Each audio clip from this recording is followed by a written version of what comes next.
ओम नमः शिवाय। शिव भक्तों, आज हम श्री शिव महापुराण में विद्वेश्वर संहिता का पहला अध्याय पढ़ेंगे।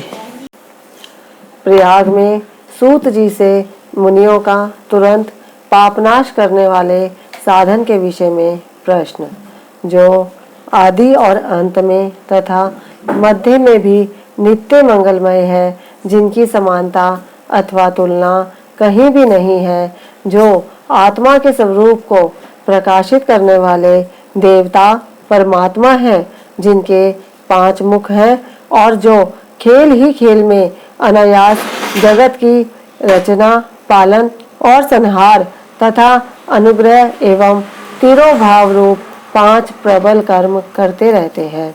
उन सर्वश्रेष्ठ अजर अमर ईश्वर अंबिकापति भगवान शंकर का मैं मन ही मन चिंतन करता हूँ।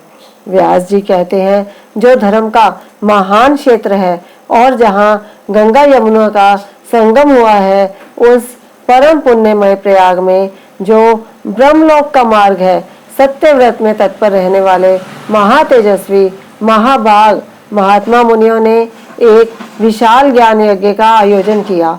उस ज्ञान यज्ञ का समाचार सुनकर पौराणिक शिरोमणि व्यास शिष्य महामुनि सूत जी वहां मुनियों का दर्शन करने के लिए आए। सूत जी को आते देख वे सब मुनि उस समय हर्ष से खिल उठे और अत्यंत प्रसन्नचित से उन्होंने उनका विधिवत स्वागत सत्कार किया। तत्पश्चात उन प्रसन्न महात्माओं ने उनकी विधिवत स्तुति करके विनय पूर्वक हाथ जोड़कर उनसे इस प्रकार कहा, सर्वज्ञ विद्वान रोमहर्षण जी, आपका भाग्य बड़ा भारी है। इसी से आपने व्यास जी के मुख से अपनी प्रसन्नता के लिए ही संपूर्ण पुराण विद्या प्राप्त की, इसलिए आप आश्चर्य स्वरूप कथाओं के भंडार हैं। ठीक उसी तरह जैसे रत्नाकर समुद्र बड़े बड़े सारभूत रत्नों का आगार है, तीनों लोकों में भूत, वर्तमान और भविष्य तथा और भी जो कोई वस्तु है, वह आपसे अज्ञात नहीं है।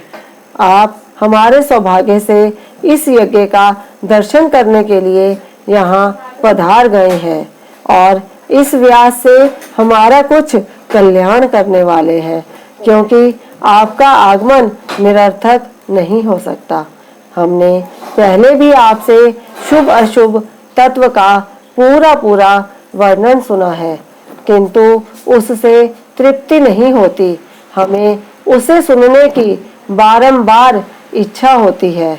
उत्तम बुद्धि वाले सूत जी, इस समय हमें एक ही बात सुननी है। यदि आपका अनुग्रह हो तो गोपनीय होने पर भी आप उस विषय का वर्णन करें। घोर कलियुग आने पर मनुष्य पुण्य कर्म से दूर रहेंगे, दुराचार में फंस जाएंगे और सब के सब सत्य भाषण से मुंह फेर लेंगे, दूसरों की निंदा में तत्पर होंगे, पराये धन को हड़प लेने की इच्छा करेंगे। उनका मन पराई स्त्रियों में आसक्त होगा तथा वे दूसरे प्राणियों की हिंसा किया करेंगे।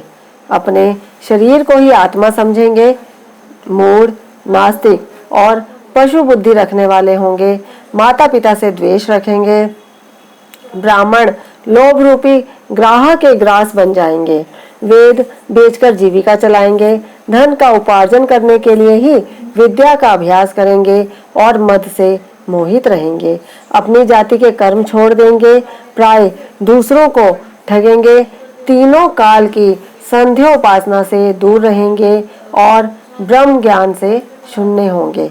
समस्त क्षत्रिय भी सब धर्म का त्याग करने वाले होंगे, कुसंगी, पापी और व्यभिचारी होंगे। उनमें शौर्य का अभाव होगा, वे कुत्सित चोरे कर्म से जीविका चलाएंगे, शूद्रों का सा बर्ताव करेंगे और उनका चित्त काम का किंकर बना रहेगा। वैश्य, संस्कार भ्रष्ट, सब धर्म त्यागी, कुमार्गी, धनोपार्जन परायण तथा नाप तोल में अपनी कुत्सित वृत्ति का परिचय देने वाले होंगे। इसी तरह शूद्र ब्राह्मणों के आचार में तत्पर होंगे, उनकी आकृति उज्जवल होगी, अर्थात वे अपना कर्म धर्म छोड़कर उज्जवल वेशभूषा से विभूषित हो व्यर्थ घूमेंगे। वे स्वभावतः ही अपने धर्म का त्याग करने वाले होंगे। उनके विचार धर्म के प्रतिकूल होंगे। वे कुटिल और द्विज निंदक होंगे। यदि धनी हुए तो कुकर्म में लग जाएंगे, विद्वान हुए तो वाद विवाद करने वाले होंगे। अपने को कुलीन मानकर चारों वर्णों के साथ वैवाहिक संबंध स्थापित करेंगे। समस्त वर्णों को अपने संपर्क से भ्रष्ट करेंगे। वे लोग अपनी अधिकार सीमा से बाहर जाकर द्विजोचित सत्कर्मों का अनुष्ठान करने वाले होंगे। कलयुग की स्त्रियां प्राय सदाचार से भ्रष्ट और पति का अपमान करने वाली होंगी। सास ससुर से द्रोह करेंगी, किसी से भय नहीं मानेंगी, मलिन भोजन करेंगी, कुत्सित हाव भाव में तत्पर होंगी। उनका शील स्वभाव बहुत बुरा होगा और वे अपने पति की सेवा से सदा ही विमुख रहेंगी। सूत जी, इस तरह जिनकी बुद्धि नष्ट हो गई है, जिन्होंने अपने धर्म का त्याग कर दिया है, ऐसे लोगों को इहलोक और परलोक में उत्तम गति कैसे प्राप्त होगी। इसी चिंता से हमारा मन सदा व्याकुल रहता है। परोपकार के समान दूसरा कोई धर्म नहीं है। अतः जिस छोटे से उपाय से इन सबके पापों का तत्काल नाश हो जाए, उसे इस समय कृपा पूर्वक बताइए, क्योंकि आप समस्त सिद्धांतों के ज्ञाता हैं। व्यास जी कहते हैं, उन भावित आत्मा मुनियों की यह बात सुनकर सूत जी मन ही मन भगवान शंकर का स्मरण करके उनसे इस प्रकार बोले। बोल गौरी शंकर भगवान की जय।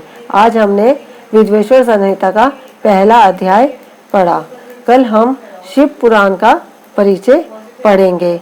आप इसको शेयर करें ज़्यादा से ज़्यादा लोगों से, ताकि ज़्यादा से ज़्यादा लोग शिव पुराण के सुनने का लाभ उठा सकें। धन्यवाद।